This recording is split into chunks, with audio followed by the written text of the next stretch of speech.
Economy matters میں خوش آمدید. میں ہوں شاہزیب احمد. سب سے پہلے شامل کریں گے ٹاپ سٹوریز. اسٹاک مارکیٹ میں رواں سال کی سب سے بڑی گراوٹ. انڈیکس میں 6042 پوائنٹس کی بڑی کمی. 1,82,338 پوائنٹس پر بند. مارکیٹ ایک ساتھ 6 حدیں گوا بیٹھی. حکومت کی آئی ایم ایف سے انڈسٹری کو ریلیف دلانے کی کوششیں. بجلی اور گیس پر کراس سبسڈی اور پیک آور ریٹس کے خاتمے کی تجویز. سپر ٹیکس کی شرح میں کمی. بند یونٹس کو چلانے کے لیے قرضوں کی فراہمی کا پلان. نئے بجٹ کے لیے میکرو اکانومک فریم ورک تیار. آئندہ مالی سال شرح ترقی 5.1% پر جانے کی توقع. مہنگائی بڑھنے کی شرح 6.5% رہنے کا تخمینہ.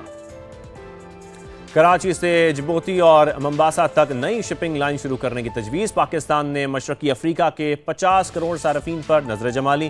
وزیر بحر امور جنید انوار سے روانڈا کی ہائی کمشنر کی ملاقات. آگے بڑھتے ہیں اور غیر ملکی کرنسیوں کے حوالے سے آپ کو بتائیں کہ اس کی کیا صورتحال ہے اس وقت، اور اسی کا ہم ذکر کرتے ہیں کہ انٹر بینک میں ڈالر کی قدر میں آج بھی روز کی طرح ہم دیکھ رہے ہیں کہ 1 پیسے کی کمی ہوئی ہے، جس کے بعد اس کی قیمت 279 روپے 80 پیسے پر پہنچ گئی ہے. پھر یورو کی بات کریں تو اس میں آج کمی دیکھی جا رہی ہے. 37 پیسے سستا ہو کر یہ 335 روپے 23 پیسے پر آ گیا ہے. پھر برطانوی پاؤنڈ کے حوالے سے آپ کو بتائیں تو اس میں ایک بار پھر اضافہ ہوا. 1 روپیہ 12 پیسے اضافے سے اس کی قدر 387 روپے 21 پیسے ہو گئی ہے.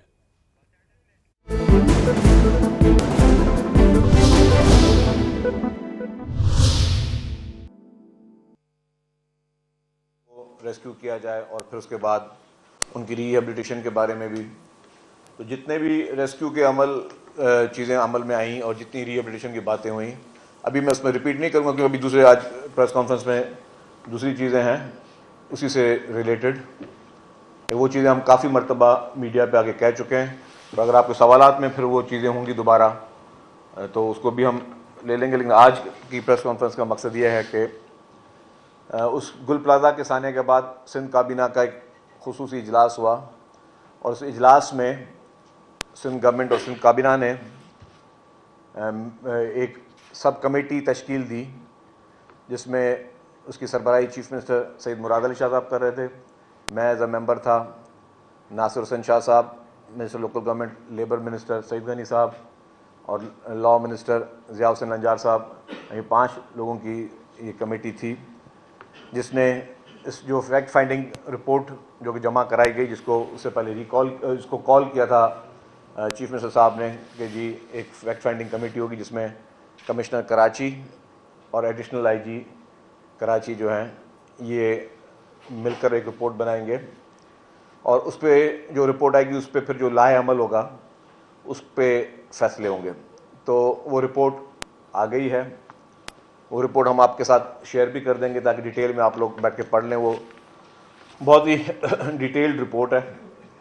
اس کے بعد ایک میٹنگ ہوئی، اور آج چیف منسٹر صاحب کے پاس وہ میٹنگ کچھ 4-5 گھنٹے چلی، اور اس میٹنگ میں کچھ اہم فیصلے ہوئے ہیں. وہ جو فیصلے ہوئے ہیں اس رپورٹ کی روشنی میں ہوئے ہیں. جو رپورٹ کمشنر کراچی نے اور ایڈیشنل آئی جی کراچی نے مل کے، ان کے نیچے جتنے بھی عملے تھے ان کے سب کے ساتھ انہوں نے اس کو انٹرویو کیا، ان کا سب سے ملاقاتیں کی ہیں، سب سے بات چیت کی ہے، اور اس بات چیت کے بعد جو ہے وہ ساری رپورٹ انہوں نے سبمٹ کی. اور اس رپورٹ سبمٹ ہونے کے بعد اس کیبنٹ کی جو اسپیشل کمیٹی تھی اس نے وہ فیصلے کیے ہیں. تو فیصلوں پہ میں ڈائریکٹ آتا ہوں. اس سے پہلے ایک بار بتا دوں کہ جب یہ واقعہ ہوا تھا اس وقت اس بلڈنگ میں 2500 سے 2000 افراد موجود تھے جب آگ لگی تھی. اور آگ لگنے کے واقعے کے بعد اس 2500 سے 2000، کیونکہ اتنی ہی دکانیں تھیں اور اس دکان میں کام کرنے والے لوگ بھی تھے، امپلائیز بھی تھے، 1200 کل دکانیں تھیں جو کہ وہاں پہ موجود تھیں. تو دکانوں کے امپلائیز اور جو وزٹرز تھے وہ ملا کے جو ایک اسسمنٹ کی گئی ہے وہ 2500 سے 2000 افراد کی تھی. تو ان میں سے جیسے آگ لگی تو کافی لوگ جو ہے وہ نکلے. کافی لوگوں کو گورنمنٹ کے جو ادارے پہنچے انہوں نے بھی نکالا. ریسکیو میں بھی یہ فوٹیجز بھی موجود ہیں، ریسکیو کے جو عملدارات پہنچے انہوں نے بھی ان لوگوں کو نکالا. تو وہ سارے لوگوں کو ایویکیویٹ کیا گیا. لیکن اس کے بعد کوئی اراؤنڈ 80 تک جو ہے افراد وہ اس کا نشانہ بنے، وہ افیکٹڈ ہوئے، ان کی قیمتی جانیں جو ہیں وہ ضائع ہوئیں، اور اس پہ پھر گورنمنٹ کی طرف سے جو اقدامات کیے وہ آئے. تو ابھی میں جو پہلے جو اس رپورٹ کے بعد جو فیصلے ہوئے ہیں اس پہ آپ کو میں آگاہ کروں گا اور پھر رپورٹ کی کاپی آپ کو شیئر بھی کر دوں گا. اس کے بعد پھر جو ہماری کیبنٹ کمیٹی نے جو فیصلے کیے ہیں وہ سائنڈ کاپی ہے وہ بھی ہم میڈیا کے ساتھ شیئر کر دیں گے تاکہ میڈیا کے دوست وہ پھر اس کو پڑھ بھی لیں. تو اس میں جی گل پلازہ سنا واقعے سے متعلق قائم کردہ کابینہ کی ذیلی کمیٹی کی جو اجلاس میں کارروائی ہوئی ہے اس میں حکومت سندھ کی جانب سے محکمہ سروس اینڈ جنرل ایڈمنسٹریشن کے تحت 27 جنوری 2026 کو نوٹیفیکیشن کے ذریعے قائم کردہ کابینہ کی ذیلی کمیٹی نے 19 جنوری 2026 کو جاری کردہ نوٹیفیکیشن کے تحت تشکیل دی گئی فیکٹ فائنڈنگ کمیٹی کے پیش کردہ رپورٹ کا جائزہ لیا اور تجزیہ کیا. فیکٹ فائنڈنگ کمیٹی کی جانب سے اب تک جمع کیے گئے حقائق، شواہد، ابتدائی نتائج کو مد نظر رکھتے ہوئے کابینہ کی ذیلی کمیٹی نے درج ذیل مشاہدات پر فیصلے کیے ہیں. وہ فیصلے یہ ہیں کہ محکمہ سول ڈیفنس اس کا ایک رول تھا. یہ مشاہدہ کیا گیا کہ محکمہ سول ڈیفنس نے 2023 سے گل پلازہ اور دیگر عمارتوں کے متعدد فائر سیفٹی آڈٹس کیے، تاہم اس نوعیت کے واقعے کی روک تھام کے لیے کوئی مؤثر اصلاحی، احتیاطی یا قانونی نفاذی کارروائی کے عمل میں نہیں لائی گئی.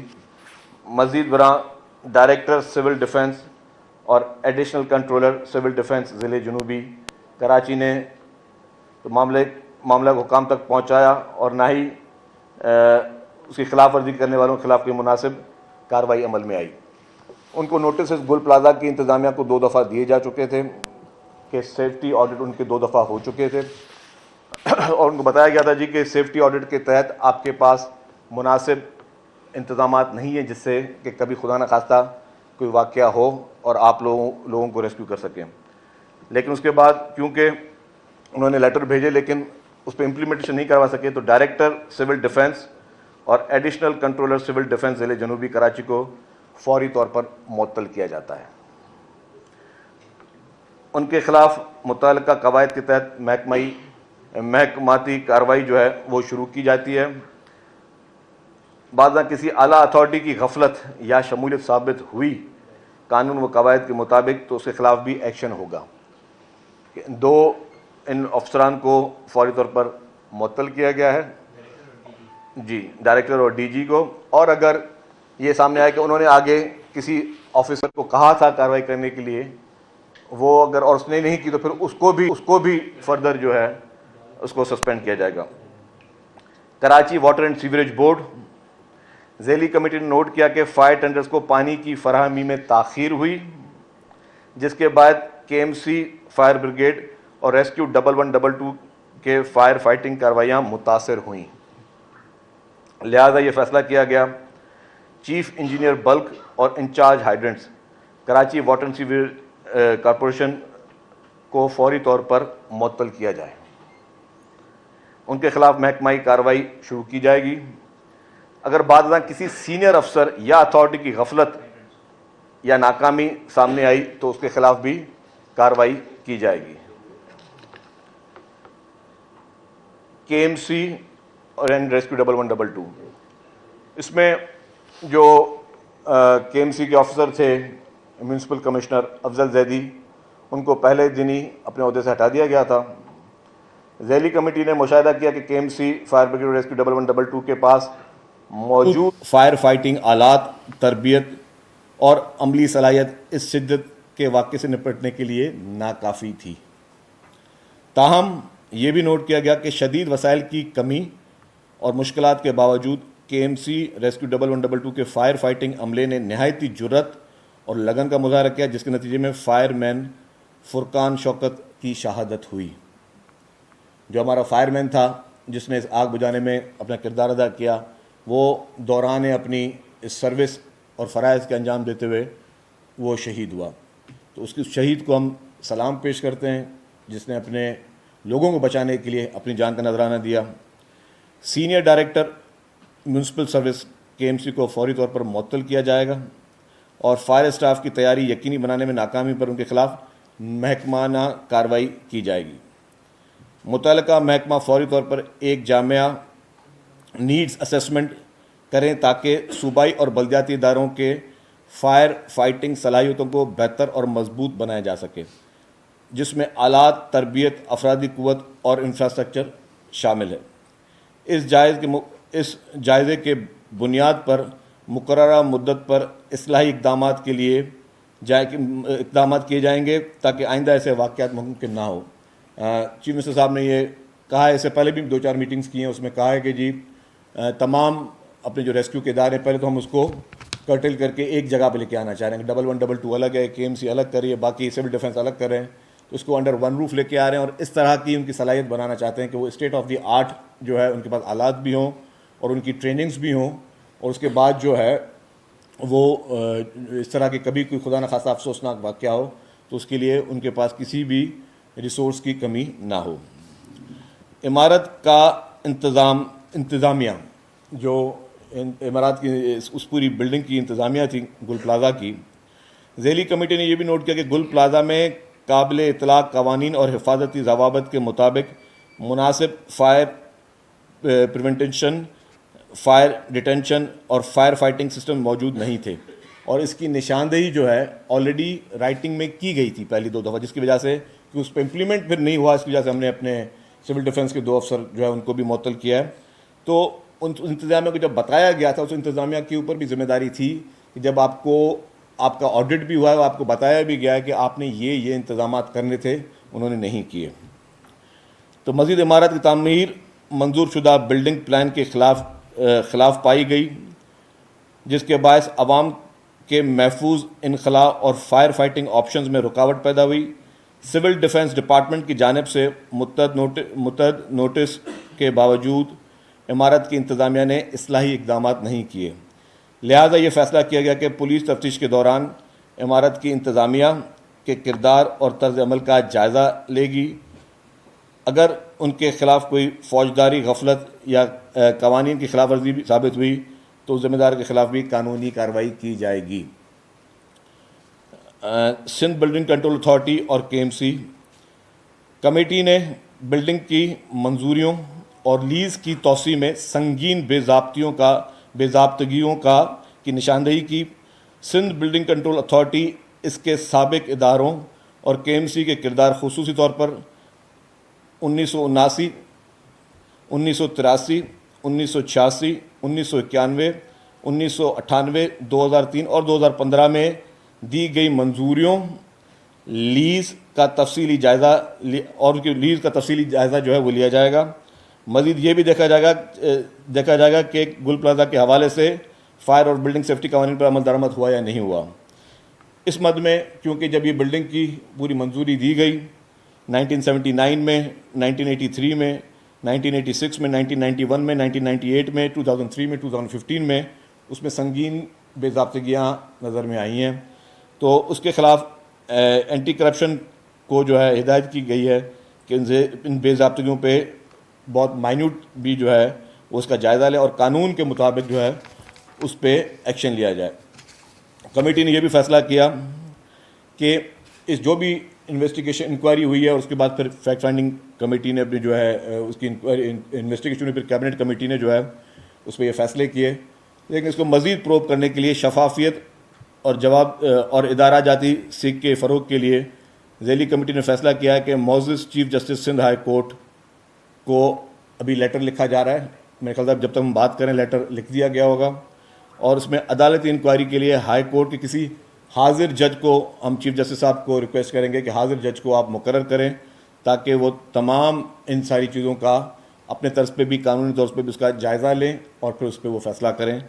تو یہ اہم فیصلے تھے جس پہ آج عمل درآمد ہوا ہے، اور ہمارا مقصد یہی ہے کہ اس معاملے کی شفافیت ہو۔ گورنمنٹ نے اپنے آپ کو کبھی بھی بری الذمہ نہیں سمجھا، جو جہاں پہ کوتاہیاں تھیں اس کی نشاندہی ہم نے اس میں خود کی ہے۔ اگر آپ نے فیصلے جو ہم نے پڑھے، آپ نے دیکھا حکومت نے مانا ہے کہ ہاں کہاں پہ ہم سے جو ہے وہ ہماری کوتاہیاں تھیں، اور جہاں پہ کسی اور ادارے کی کوتاہی تھی اس کی بھی نشاندہی کی ہے۔ اس کی بھی نشاندہی کی ہے کہ جی اگر بلڈنگ کی جو اپنا انتظامیہ تھی اس کی کیا ذمہ داریاں تھیں۔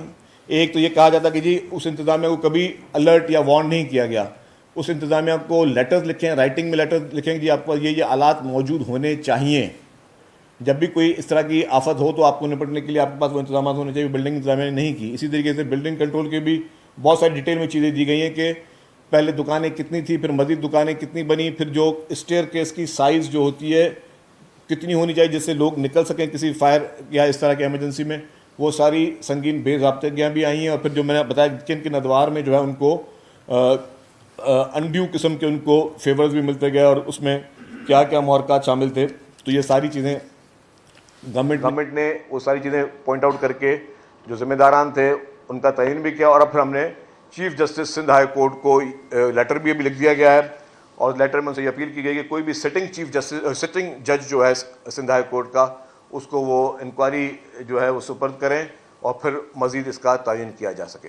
رضی صاحب یہ بتائیے گا کہ اتنی تفصیلی آپ نے بتایا کہ انکوائری فیکٹ فائنڈنگ کی ہوئی ہے جس میں ایک ایک چیز کا جائزہ لیا گیا, تو اس کے بعد کیا ضرورت پیش آئی تھی؟ کیا سیاسی جماعتوں کا پریشر ہے یا لوگوں کا پریشر ہے کہ اب آپ جوڈیشل انکوائری کی طرف جا رہے ہیں؟ دیکھیے, پہلے دن سے ہم نے کہا تھا کہ ہم کسی بھی سیاسی جماعت کا پریشر نہیں لیں گے. انفارچونیٹلی جن سیاسی جماعتوں کی آپ بات کریں, ان سیاسی جماعتوں نے اس افسوسناک اور اندوناک واقعے میں بھی سیاست کرنے کی کوشش کی. ہم اس پہ سیاست نہیں کر رہے. جو لواحقین جو شہدا ہیں, میں پہلے بھی کہتا ہوں کسی کی بھی جان کی بھی قیمت نہیں, ان کے گھروں پہ کل سے جو ہے وہ چیکس جو ہے 1-1 کروڑ روپے کے وہ پہنچنا شروع ہو گئے ہیں. لیکن آپ نے کہیں پہ بھی جو ہے اس کی تشہیر نہیں دیکھی ہوگی کہ ہم جائیں اور وہاں پہ چیک دیتے ہوئے تصویریں نکلوائیں. ان سب کو جو ہے وہ پیسے ان کے گھروں پہ, ان کے اپنے ڈور اسٹیپ پہ ان کو جو ہے پیسے پہنچائے جا رہے ہیں, جو کہ کوئی احسان نہیں ہے. یہ ایک مطلب میں نے کہا کہ یہ کسی بھی انسانی ذات کی کوئی قیمت نہیں ہے, اس کی تشہیر. تو ہم اس کو پولیٹیسائز نہیں کریں. ہاں کچھ چند جو سیاسی جماعتیں ہیں وہ اس کو پولیٹیسائز کرنے کی کوشش کر رہی ہیں, اور ہم نے کہا تھا ہم کسی سیاسی جماعت کے کہنے پہ نہیں کہیں گے. جب کیبنٹ نے یہ فیصلہ کیا تھا تب بھی یہ کہا تھا کہ جی ہم ہر پہلو کو دیکھیں گے اور ہم اس کو مزید شفافیت کے ساتھ لے کے آنا چاہ رہے ہیں کہ اس سے زیادہ اور ٹرانسپیرنسی کیا ہو کہ ہم جہاں پہ رپورٹ بنا رہے ہیں وہاں پہ ہم اپنی کوتاہیوں کو بھی مان رہے ہیں. ہم سے پہلے کے ادوار میں جس طریقے سے انلیگل طریقے سے, غیر قانونی طور پہ, غیر آئینی طریقے سے جن ادوار میں جو میئر صاحبان تھے یا جو اس وقت اس دور کی انتظامیہ تھی, انہوں نے کس طریقے سے آنکھیں بند کر کے ان کو لیزیں دیں اور کس بنا پہ دیں, وہ ساری چیزیں. اس کے لیے ہم نے اینٹی کرپشن کو پابند کیا کہ اینٹی کرپشن جو ہے اس کی انکوائری کرے. اب وہ اینٹی کرپشن ظاہر ہے ان سب لوگوں کو بلائے گی, ان سے انٹروگیشن کرے گی. تو یہ ساری محرکات کو دیکھتے ہوئے ہم نے اس چیز کو محسوس کرتے ہوئے کہ جی ہم اس کو مزید شفاف بنائیں تاکہ کوئی انگلی نہ اٹھ سکے. اور اس میں ہم سیاسی پارٹی کی ہم جواب دیں عوام کو ہیں, ہم کسی سیاسی پارٹی کو جواب دیں نہیں ہیں, ہم عوام کو جواب دیں. اور اسی لیے ہی ہم نے اپنی جو کوتاہیاں اس کو بھی ہائی لائٹ کیا ہے. اور جب ہم سمجھتے ہیں کہ ہم اب اس کو مزید کرنے کے لیے chief justice Sindh high court کو کہا کہ کوئی سٹنگ کوئی جو ہے وہ جج ہائی کورٹ کا وہ اس کی انکوائری کرے. سر یہ بتا دیں, آپ نے رپورٹ کے متعلق یہ نہیں بتایا کہ آگ لگی یا لگائی گئی, جو اداروں کی رپورٹ ہے اور کمشنر کی رپورٹ ہے اس میں کیا فرق ہے؟ اچھا میں بتا دوں آپ کو. میں نے اب کہا کہ ایک تو ہم نے ایک رپورٹ کمشنر صاحب کی اور ایڈیشنل آئی جی صاحب کی ہے, اس کی کاپی بھی آپ کو دیتا ہوں. آگ ایک دکان تھی پھولوں کی, اس میں ایک معصوم بچہ تھا 11 سال کا, اس کے ہاتھ میں ماچیس تھا یا آپ بتا دیں. یہ شاپ ہے نیو توکل فلاور شاپ, اس کے جو مالک ہیں وہ کہیں باہر چلے گئے اور پیچھے اپنے بچے کو 11 سال کے بچے کو چھوڑ دیا. اس بچے کے ساتھ ایک اور 13 سال کا بچہ ساتھ کے ایک دکان میں ان کو آ گئے. تو بچے کھیلتے کھیلتے ماچس تھی, ماچس ان سے جلی اور اس سے آگ لگی. اور یہ لوگوں نے بھی دیکھا اور وہ بچوں نے خود بھی اس چیز کا اعتراف کیا. تو ہماری جو کمیٹی کی فائنڈنگ ہے اس میں ہم رول آؤٹ کرتے ہیں کسی بھی طرح کے ادر دین یہ حادثاتی طور پہ لگی اور کوئی عنصر اس کے اندر ہماری نظر میں نہیں آیا. ایک منٹ پہلے بتا آپ. ایک منٹ بھائی, ایک منٹ بھائی. جو کمیٹی کے فیصلے اس سے نظر آ رہا ہے کہ سندھ حکومت خاصا پریشر میں ہے. مجھے نہیں کیوں پریشر میں آیا ہے, کیونکہ ابہام بہت پایا جاتا ہے فیصلوں میں. سب سے پہلے یہ ہے ابہام ہے کہ جب کمیٹیوں کے فیصلے آ گئے ہیں تو جوڈیشل کمیشن بنانے کی کیا ضرورت پیش آئی. دوسرا یہ کہ آپ خود بتا رہے ہیں کہ جو ایمسی ہے یونین کی, جو انتظامیہ ہے بلڈنگ کی, اور سب کو پتا ہے تو ان کے خلاف کارروائی کیوں نہیں ہوئی, ان کو گرفتار کیوں نہیں کیا گیا.